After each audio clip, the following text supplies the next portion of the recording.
Salut à tous, alors c'est Frédéric Delavie. Alors ce soir, je voulais vous faire une petite vidéo d'actualité, encore pour vous parler du coronavirus et pour vous parler de l'inégalité entre les hommes et les femmes face au coronavirus.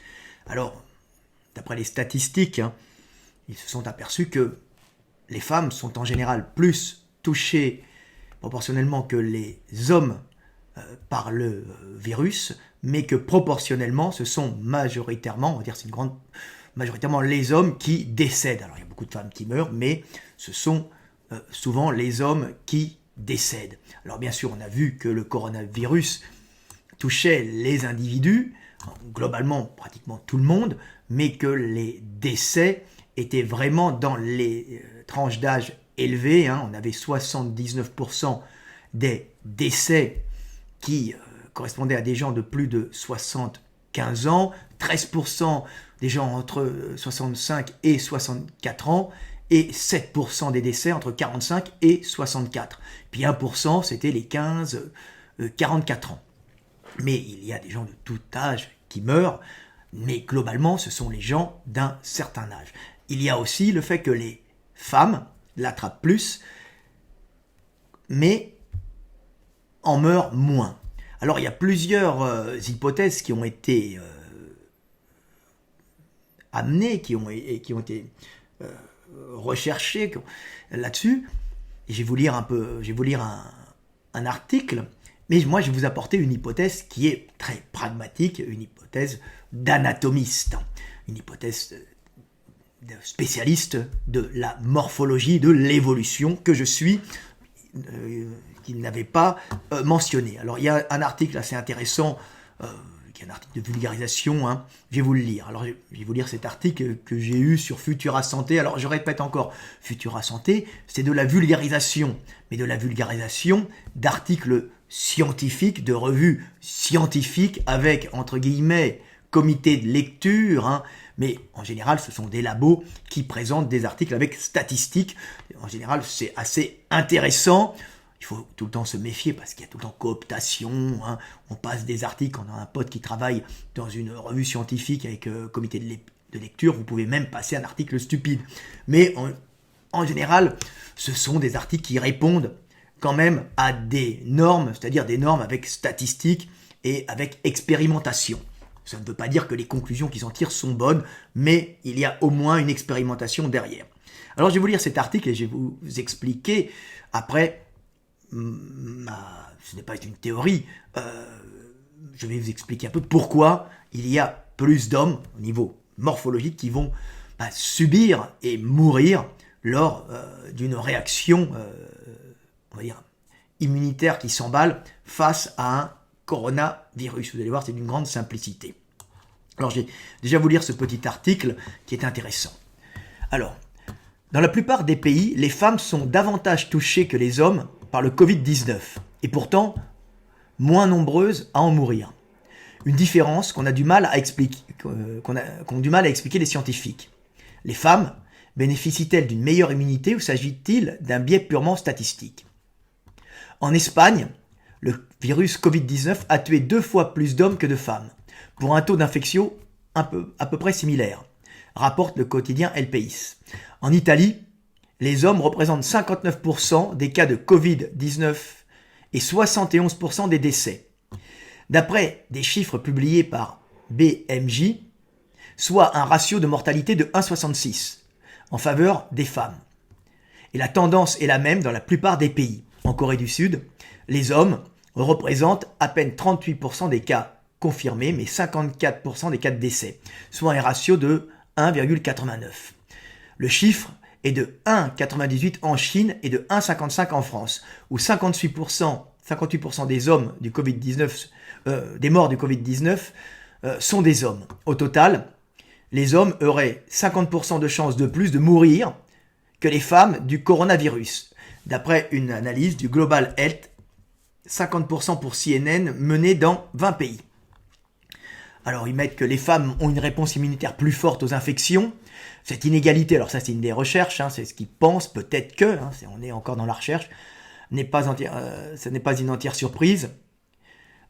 C'est une tendance que nous avons constatée dans de nombreuses infections virales des voies respiratoires. L'évolution tend à être plus grave chez les patients de sexe masculin, indique Sarah Klein de l'école Bloomberg de l'université Johns Hopkins à New York, dans le New York Times. De manière générale, les femmes semblent avoir une réponse immunitaire plus forte aux infections, montrent plusieurs études qui avancent des causes à la fois génétiques et hormonales. Le chromosome X, qui contient de nombreux gènes relatifs à l'immunité, est par exemple présent en 2 exemplaires chez la femme, contre un seul chez l'homme, note l'étude. Alors bon, ce sont des trucs techniques qui montreraient qu'il y aurait peut-être des facteurs génétiques. Ensuite, une autre étude montre que les hommes ont un mode de vie moins sain. Effectivement, ça doit jouer, c'est multifactoriel. Vous allez voir qu'il y a un facteur qui est vraiment important à comprendre lors d'une infection pulmonaire, d'un problème pulmonaire.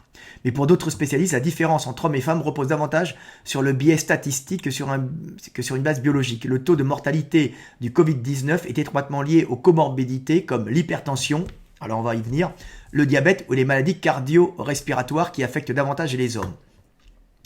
Rapporte ainsi le directeur chargé de la coordination des alertes sanitaires auprès du ministère de la Santé espagnol d'El País. Selon le Centre chinois de contrôle et de prévention des maladies, le taux de létalité du Covid-19 des patients diabétiques est ainsi de 7,3 contre 0,9 pour les patients sans comorbidité. Vous allez voir pourquoi.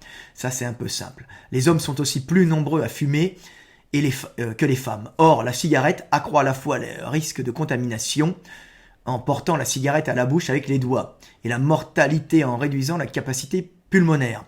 D'autres facteurs comportementaux peuvent également jouer un rôle. Les hommes ont moins tendance à se laver les mains après être allés aux toilettes, a indiqué plusieurs études. Je l'ai expliqué aussi pourquoi les hommes sont moins propres que les femmes génétiquement dans l'éveil des consciences. On sait aussi que les femmes sont plus attentives à leur santé et consultent plus tôt en cas de problème, ce qui augmente les chances de survie. Voilà, alors il parlait des statistiques. Alors là, ce sont des explications.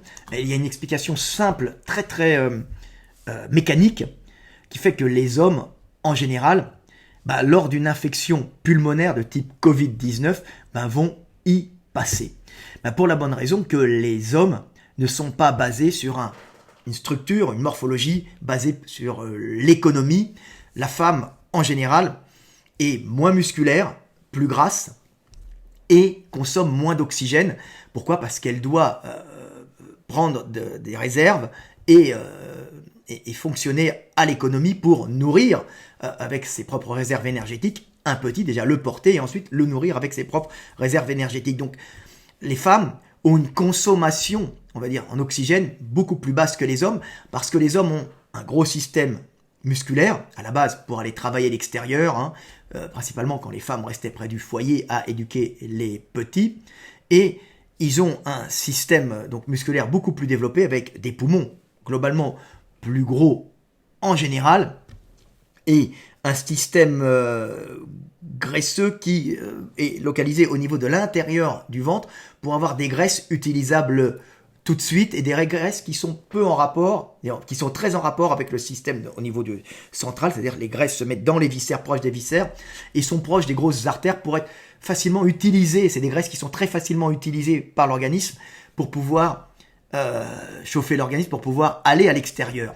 Donc l'homme stocke beaucoup plus près du centre de gravité, déjà parce que il n'a pas de bébé à porter, et ensuite c'est une graisse qui est facilement utilisable, donc c'est le problème. C'est pour ça que les hommes font des pathologies liées en général à du gras dans le sang. Alors le gras dans le sang, le cholestérol, ne pose pas de problème quand les artères sont en bonne santé, mais quand il y a dégradation des artères, vous avez du gras qui va passer entre les feuillets de ces artères et qui va faire des athéromes, des déformations et des problèmes cardiovasculaires importants. De plus, un homme est obligé d'avoir un gros cœur qui pompe, donc il va faire plus vite de l'hypertension, donc il est obligé de fonctionner avec des poumons qui pompent en permanence, qui fonctionnent plus vite pour irriguer tous ces muscles, et en plus il a plus souvent des problèmes de cholestérol, à cause de ces graisses viscérales. La femme, elle a une graisse qui est répartie au niveau des fesses, plutôt extérieure, une couche adipeuse, et une couche au niveau des fesses qui souvent chez les européennes sont maintenues dans un tractus fibreux, peu irrigué, et qui ne demande pas beaucoup d'irrigation, donc qui est utilisé dans les derniers mois de la grossesse ou pour allaiter. Donc c'est un mécanisme qui marche au ralenti, qui fonctionne et qui utilise peu d'oxygène. Donc on se retrouve avec des hommes qui doivent irriguer une grosse structure, et en cas d'emballement du système immunitaire et d'une inflammation des poumons, parce qu'on vous l'a expliqué, très bien expliqué par de nombreux chercheurs, on ne meurt pas directement du virus, on meurt souvent du choc immunitaire, choc allergique un peu, qui fait que le système immunitaire s'emballe, il y a inflammation des poumons et impossibilité pour ceux-ci, avec les poumons qui fibrosent, d'irriguer, de produire assez d'aller chercher assez d'oxygène pour pouvoir mettre cet oxygène dans le système circulatoire. Donc les hommes vont plus se retrouver, parce qu'ils ont un gros corps à irriguer, en hypoxie en cas de problème de pathologie pulmonaire, alors que les femmes peuvent marcher au ralenti. Leur corps dépense peu d'énergie, elles sont faites pour marcher au ralenti, pour économiser, pour faire survivre avant tout leurs petits. Donc le risque d'hypoxie des organes principaux, donc du cœur, on va dire, et surtout du cerveau, est moins important chez la femme que chez l'homme en cas de défaillance pulmonaire, tout simplement. Donc on a des femmes déjà moins massives, donc le fait d'avoir un gros corps bâti pour aller faire des travaux de force, et en plus qui va s'empâter et grossir avec le temps, avec de la graisse bien mal localisée qui se retrouve dans l'organisme, qui fragilise souvent les artères, fait que les hommes risquent d'y passer direct en cas de mauvais fonctionnement des poumons, alors qu'une femme peut subir un mauvais fonctionnement des poumons quelque temps sans forcément y passer, et une intubation sous oxygène va lui être plus souvent salvatrice pour la femme que pour l'homme, surtout l'homme d'un certain âge qui commence à se dégrader. Donc on se retrouve avec tout simplement des principes mécaniques qui font que les hommes peuvent y passer beaucoup plus vite en cas de problème pulmonaire, parce qu'irriguer un gros corps demande beaucoup d'oxygène, et cet oxygène prend de l'oxygène à des zones qui sont fondamentales, comme le cerveau, et si le cerveau manque un certain moment d'oxygène, tout s'arrête, puisque c'est le poste de commande, et on meurt. Donc voilà, c'est une des causes principales. Donc c'est assez intéressant de voir au niveau évolutif pourquoi les hommes peuvent être plus souvent sont plus fragiles, même si c'est pas eux qui s'infectent le plus, en cas de crise sévère, donc d'emballement du système immunitaire et d'inflammation des poumons. Voilà, petite vidéo brève, petite vidéo courte. C'est un peu comme les statistiques qui s'étaient aperçus que les vieux de plus de 90 ans, en général, s'en sortaient mieux quand ils étaient atteints par le coronavirus que les vieux plus jeunes. Il y avait un taux de décès qui était inférieur chez les vieux très âgés que chez les vieux, on va dire que les seniors un peu plus jeunes. Donc la tranche moyenne des 74, 85 ou 90 ans, 85 ans, ils passent. Quand on passe au-dessus, on voit des gens un peu plus résistants. Alors ils sont plus résistants pour une question statistique aussi complètement basique. C'est qu'en général, plus on est vieux, moins on est en bonne santé. Et les vieux les plus fragiles partent avant, et ceux qui atteignent les âges les âges canoniques, on va dire, sont en général les vieux résistants, ceux qui ne sont pas forcément obèses. Les obèses, ils y passent tout de suite, puisque à ce moment-là, quand on est gros, on doit irriguer un gros corps. Donc dès que vous êtes très massif et trop gros, que ça soit en muscle, pour les bodybuilders qui me suivent, ou en gras, en cas d'attaque pulmonaire, vous allez être les premiers à y passer, parce que c'est une question d'oxygénation.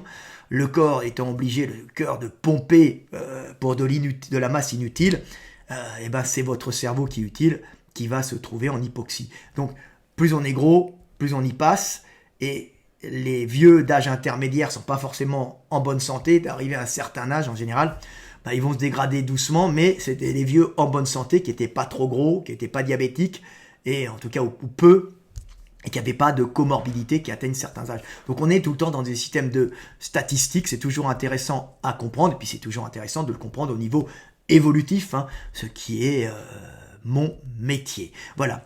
Alors, voilà, petite vidéo. Et puis si vous l'avez suivi jusqu'au bout, n'oubliez pas que l'éveil des consciences est en téléchargement gratuit. Hein, le livre L'éveil des consciences, sur, vous l'attendez tous, hein, sur le site l'éveil des consciences, je crois, .com, vous le tapez, hein, l'éveil des consciences en un seul mot.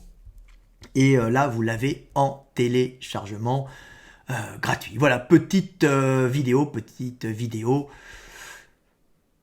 où je prends le coronavirus pour essayer justement de ne pas voir que les mauvais côtés, pour essayer de s'instruire avec et de comprendre le monde. Je dis toujours qu'il vaut mieux voir la bouteille à moitié pleine que la voir à moitié vide. Une épreuve est d'autant plus facile à passer qu'on essaye d'y voir les bons côtés. Voilà, petite vidéo du soir espoir. Et je m'en vais travailler sur l'évolution. J'ai des dessins à faire sur l'évolution et sur l'évolution de la poitrine humaine. Et je la compare avec la poitrine des chimpanzés. Et j'explique pourquoi les femmes ont une poitrine, pourquoi les chimpanzés et les autres primates n'en ont pas. Donc ça sera dans la prochaine édition de l'éveil des consciences, hein, en livre. Hein. Et pour le moment, vous avez déjà toute la base de l'éveil, 800 pages, gratos sur le site. À bientôt et paix sur terre et restez confinés. Il en va de la survie de nos anciens et des faibles, hein, parce que même si c'est vous vous pouvez être malade ou peu malade ou un peu malade, n'oubliez pas que nos anciens et nos faibles y passent et c'est une action civique que de rester confiné chez soi. Il y a des pays où je suis comme en Hongrie où les gens, on leur a pas imposé parce qu'il y a une éducation qu'il faut que les gens se sentent concernés par le groupe avant l'individu. Hein.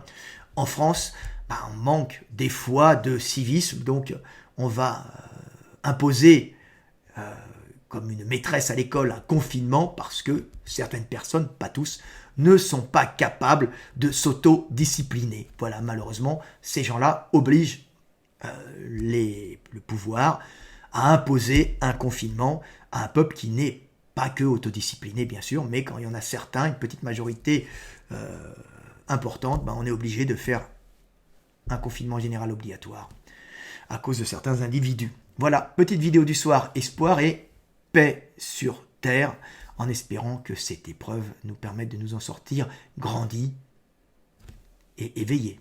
À bientôt.